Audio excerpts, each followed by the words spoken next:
ខ្ញុំប៉ាប៊ុនឈូរៀបចំគិតគូដាក់ពាក្យបណ្ដឹងទៅប្រម៉ែធរណីឲ្យដឹងរឿងថៃសៀមនឹងចង់បានទឹកដី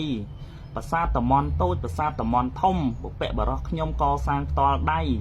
នៅមានប្រាសាទតាក្របីតំបន់មុំ3ថៃថារបស់គេផ្លូវក្រៅប្តឹងហើយតុលាការចោទឆ្លើយទីក្រុងលាអេនៅសល់ផ្លូវក្នុងមិនទាន់ប្តឹងទេថ្ងៃនេះរិះរេមកប្តឹងផ្លូវក្នុង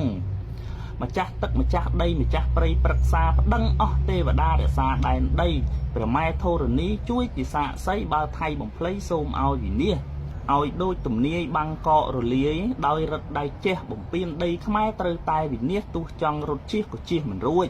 មេភូមិភាគ2កំហែងវាទីចរិតកំហូចចង់បានដីខ្មែរហ៊ានប្លន់ហ៊ានលួចចរិតកំហូចសូមឲ្យអន្តរាយសូមកងទ័ពខ្មែរទេវតាតាមថែបានសុខសប្បាយព្រះម៉ែធរណីជួយបំបាំងកាយកងទ័ពខ្មែរទាំងឡាយឲ្យបានសុខគ្រប់ប្រការសា